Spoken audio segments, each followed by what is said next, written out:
Good morning students. Suraj school बुलाना के इस ऑफिशियल यूट्यूब चैनल पे मैं आपका हार्दिक स्वागत करता हूं। मैं आप सब लोगों से रिक्वेस्ट करता हूं कि अब तक अगर चैनल को सब्सक्राइब नहीं किया है तो चैनल को सब्सक्राइब कर लें, बेल आइकन को प्रेस करें ताकि लेटेस्ट वीडियो नोटिफिकेशन आपके पास पहुंचती रहे। हम 7th क्लास के मैथ्स के टॉपिक पढ़ेंगे। 7th क्लास के मैथ्स के नेक्स्ट टॉपिक पढ़ेंगे। 7th क्लास के मैथ्स में जो हम पढ़ रहे थे नोइंग आवर नंबर पढ़ रहे थे और उसमें हम वर्ड प्रॉब्लम्स के बारे में पढ़ रहे थे। वर्ड प्रॉब्लम्स के बारे में पढ़ रहे थे। लास्ट टॉपिक जो अपना था वो वर्ड प्रॉब्लम्स के ऊपर था। आपने देखा होगा लास्ट टॉपिक, आपने समझा होगा लास्ट टॉपिक को, तो वो किसके ऊपर था? आपके वर्ड प्रॉब्लम्स के ऊपर था। देखिए, वर्ड प्रॉब्लम में मैंने आपको डायरेक्शन टेस्ट बताया था। डायरेक्शन कैसे करना है, डायरेक्शन टेस्ट कैसे करना है, वो मैंने आपको समझाया था। कैसे समझाया था कि ये आपने डायग्राम लेके चलना है। मैं थोड़ा सा हल्का सा रिवाइज करवा देता हूँ आपको। ये आपने डायग्राम ट्रीट करना है। यहाँ पे एन नॉर्थ, ईस्ट, वेस्ट और साउथ, ये डायग्राम आपने लेके चलना है। वर्ड्स प्रॉब्लम में डायरेक्शन टेस्ट हमने किया था। दूसरा जो हमने पढ़ा था वो भी डायरेक्शन का ही था, बट सी लेवल था कि वाटर लेवल से ऊपर इतना, नीचे इतना पॉइंट दे रखा है, तो दोनों के बीच में डिफरेंस कितना होगा वो हमें बताया गया था। तीसरा हमें दो नंबर्स के बारे में, टू इंटीजर्स नंबर्स के बारे में बताया गया था। हमने टू इंटीजर नंबर्स के बारे में पढ़ा था। अगर आपने ये वीडियो नहीं देखा था तो ये वीडियो देख लें ताकि आपको जो भी प्रॉब्लम्स वहाँ पे सोल्व हुई थी वो प्रॉब्लम्स आपको समझ में आ जाए। वैसे मैं एक एक प्रॉब्लम इनकी लेके चलूँगा ताकि आप इनको और डीप में समझ पाएँ, लेकिन उससे पहले मैं जो अपना आज का टॉपिक है उसको थोड़ा डिस्कस करना चाहता हूँ। देखिए, अगला जो क्वेश्चन दे रखा है, हम क्वेश्चंस की बात कर रहे थे, हमने बेसिक सा ओवरव्यू इन सब का ले लिया था। और अगर प्रीवियस लेक्चर आपने नहीं देखा है तो बेसिक सा ओवरव्यू मैं एक बार दोबारा दूंगा, आप उसमें थोड़ा सा आइडिया लगा सकते हैं। अदरवाइज आप प्रीवियस लेक्चर को भी देख सकते हैं, उसमें भी आपको कंफर्म हो जाएगा कि प्रीवियस लेक्चर में हमने क्या बेसिक सा आइडिया पढ़ा था। चलिए नेक्स्ट क्वेश्चन की बात करते हैं। The product of two integers is -300 if one integer is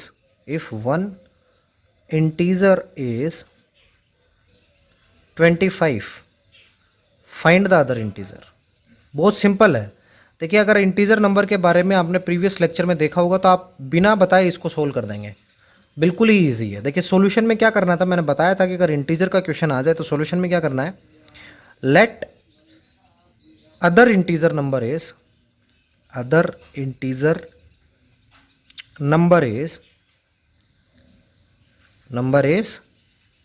x। मैंने यही कहा था कि दूसरे इंटीजर नंबर को क्या मान लेना, x मान लेना। अब देखिए क्वेश्चन में क्या कह रखा है, 25 into x is equal to कितना दे रखा है, -300 दे रखा है। अब आपको पता है यहाँ पे मल्टीप्लाई वाली रकम अगर मैं इधर ले जाना चाहूँ तो नीचे आ जाती है, तो यहाँ पे क्या हो जाएगा, x इज इक्वल टू कितना हो जाएगा, -300 अपॉन 25 हो जाएगा। अरे यही हो जाएगा। देखिए, अब इसको काटिए, इसको सिंपलेस्ट फॉर्म में काटिए, ये कितने के ऊपर चला जाएगा, ये 12 के ऊपर चला जाएगा, -12 के ऊपर। तो रिजल्ट कितना आ जाएगा आपका, -12। रिजल्ट कितना आ जाएगा, x की वैल्यू कितनी आ जाएगी, -12 आ जाएगी। ठीक है, तो ये इंटीजर का टॉपिक था, इंटीजर्स के बारे में टॉपिक था। प्रीवियस क्वेश्चन भी बिल्कुल सिंपल सा दे रखा था। देखिए, प्रीवियस क्वेश्चन में आपसे क्या कह रखा था वो भी एक बार थोड़ा सा पढ़ लेते हैं। ऐसे आपसे कोई भी क्वेश्चन कर सकता है। देखिए, क्वेश्चन कह रखा था the addition of two integer number. मैं एक दूसरा क्वेश्चन लेके चलता हूं यहाँ पे, addition of two integer numbers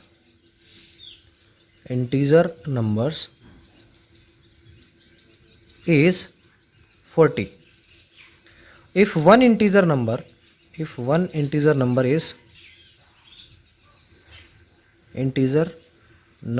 is 20, find other। तो आपने क्या करना था, इसका सॉल्यूशन भी बिल्कुल सेम पिछले की तरह ही था। इसका सॉल्यूशन क्या था, आपने क्या करना था, let other integer number is x। आपने वो टर्म जो निकालनी है वो x, a, b, c कुछ भी मान सकते हैं आप। मैं इसको x मानता हूँ, आप भी x मान सकते हैं। ठीक है, अब क्या कह रहा है कि दो इंटीजर नंबर का एडिशन, मतलब x plus 20 is equal to कितना है, 40 है। अब यहाँ पे ये प्लस वाली टर्म अगर इधर जाएगी तो किस में कन्वर्ट हो जाएगी, माइनस में। तो x is equal to 40 minus 20, यही तो पढ़ा था हमने प्रीवियस। अरे इंटीजर नंबर में, नोइंग अवर नंबर में अब तक इतनी टॉपिक पढ़ते हुए आ रहे हैं, तो यही चीज़ें तो हमने पढ़ी थी। ये कितना हो जाएगा, ये हो जाएगा आपका 20। तो आपकी रिक्वायर्ड वैल्यू कितनी आ जाएगी, अदर नंबर की वैल्यू कितनी आ जाएगी, 20। ठीक है। फिर हमने एक डायरेक्शन टेस्ट पढ़ा था। डायरेक्शन टेस्ट में हमने क्या पढ़ा था, देखिए मैं डायरेक्शन का भी बता ही देता हूँ, यहाँ पे बेसिक सी हिंट मैं आपको दे ही देता हूँ। डायरेक्शन में आपसे क्वेश्चन कह रहा है a man travelled 60 kilometre towards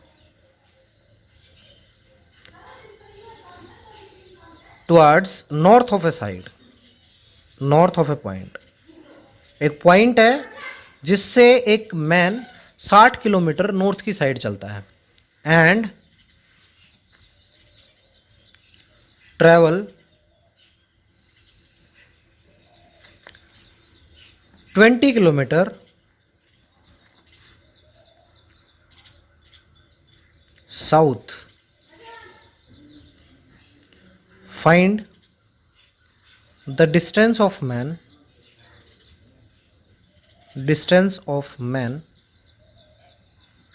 from starting point,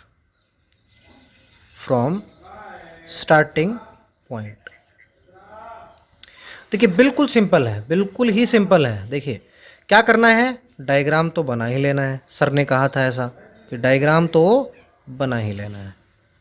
अब यहाँ पे लिखना है कि वो नॉर्थ की साइड कितना ट्रैवल करता है। देखिए यहाँ पे क्या लिखना है, नॉर्थ की साइड कितना ट्रैवल करता है। नॉर्थ की साइड ट्रैवल करता है, आपको कितना दे रखा है, 60 किलोमीटर ट्रैवल करता है नॉर्थ की साइड। यही तो दे रखा है आपसे क्वेश्चन में कि नॉर्थ की साइड कितना ट्रैवल करता है बेटा, 60 किलोमीटर। अब वापस से वो साउथ की साइड आता है, मतलब अपोजिट साइड। देखिए NEWS, अब पहले वो 60 किलोमीटर चला है, फिर अपोजिट आ रहा है। अपोजिट आ रहा है मतलब साउथ की साइड जो भी आपको किलोमीटर दे रखे हैं वो माइनस में आएंगे। अब -20, अब क्योंकि अपोजिट साइड हो गई। ठीक है। अब उस पॉइंट पे कितनी दूर है ये आपने निकालना था, तो आप क्या करेंगे, रिलेटिव डिस्टेंस निकालेंगे। रिलेटिव डिस्टेंस क्या होती है, दोनों का एडिशन। दोनों का किसका, 60 प्लस -20, यही तो होगा। कितना हो जाएगा, 60 प्लस माइनस क्या बना देगा, -20, कितना हो जाएगा, 40 किलोमीटर। तो वो मैन अपने स्टार्टिंग पॉइंट से कितना किलोमीटर दूर है भाई, 40 किलोमीटर दूर है। देखिए मैं डायग्राम के थ्रू समझाने की कोशिश करता हूँ, आपको समझ में आए तो आप बताना। बहुत इजी तरीका है डायग्राम के थ्रू समझना भी, इसको बहुत ईजी है। देखिए कह रहा है कि नॉर्थ एक पॉइंट में मान लेता हूँ, यहाँ पे वो खड़ा है। यहाँ से कह रहा है कि 60 किलोमीटर नॉर्थ की साइड चलता है। ये मैं मान लेता हूँ कि वो कितना किलोमीटर चला है, वो 60 किलोमीटर नॉर्थ की साइड चला है। नॉर्थ की साइड चलने के बाद वो 20 किलोमीटर साउथ की साइड आया। मैं इस डिस्टेंस को 20 किलोमीटर मान लेता हूँ।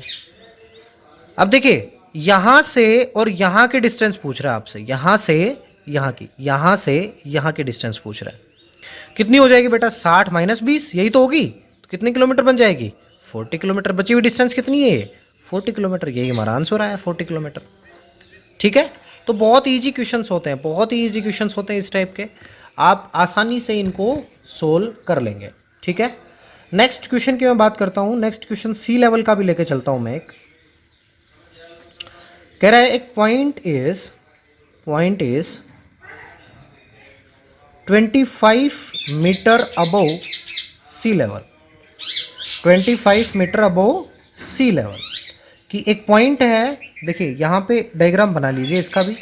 मैं मान लेता हूँ ये सी लेवल है, ये वाटर है। ठीक है।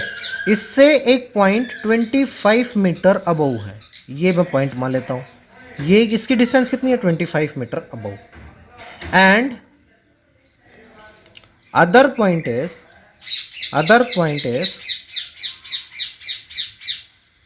12 मीटर बिलो सी लेवल। दूसरा जो आपका पॉइंट है वो क्या है, 12 मीटर बिलो है, 12 मीटर बिलो। आपसे कहे फाइंड डिफरेंस, इन दोनों का डिफरेंस बताना है। किस किस का, इस पॉइंट का और इस पॉइंट के बीच में कितना डिस्टेंस है वो बताना है आपने। मैं अगर छोटी भाषा में बात करूं तो आपने क्या बताना है कि इस पॉइंट के और इस पॉइंट के बीच में टोटल कितनी डिस्टेंस है वो बतानी है। तो देखिए वैसे तो साफ दिख रही है कि 25 + 12 कितनी डिस्टेंस है, 37 मीटर। अब डायरेक्ट आप ऐसे थोड़ा लिखाएंगे, आप कैसे लिखेंगे कि सी लेवल से अबव डिस्टेंस कितनी है, 25 मीटर। सी लेवल के बिलो डिस्टेंस कितनी है, बिलो सी लेवल डिस्टेंस कितनी है, -12 मीटर, क्योंकि अपोजिट डायरेक्शन है बेटा, ध्यान रखना। ये इधर प्लस में जाते हैं हम, देखिए मैंने बताया था ना आपको नंबर को कैसे रिप्रेजेंट करते हैं, इधर आप प्लस में जाएंगे, इधर आप माइनस में आएंगे, तो -12 मीटर। मुझे क्या बताना है, मुझे दोनों के बीच में डिफरेंस बताना है। तो डिफरेंस क्या होगा, 25 माइनस -12, यही होगा। ये कितना हो जाएगा, माइनस माइनस प्लस, 25 + 12 हो जाएगा। 25 + 12 कितना बनता है बेटा, 37 मीटर। ठीक है, वही आंसर आ गया 37 मीटर। तो आप इसको चाहें तो शॉर्टकट तरीके से एक बार सोल्व करके देख सकते हैं ताकि आपका आंसर आपके सॉल्यूशन से मैच हो जाए। ठीक है, समझ में आया? अरे डायरेक्शन और सी लेवल समझ में आया, दोनों चीज़ समझ में आ गई, इंटीजर नंबर समझ में आ गया, बहुत इजी है, कुछ भी हार्ड नहीं था दोनों में। अगर नहीं समझ में आया फिर भी तो कमेंट करके हमें बता सकते हैं। ठीक है, तो अपने नेक्स्ट क्वेश्चन के ऊपर चलते हैं।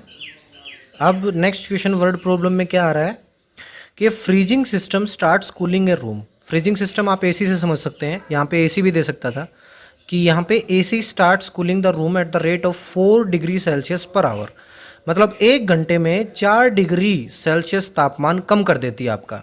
ठीक है, if at the beginning the temperature of room, जब आपने रूम खोला तो 30 डिग्री सेल्सियस तापमान था रूम का।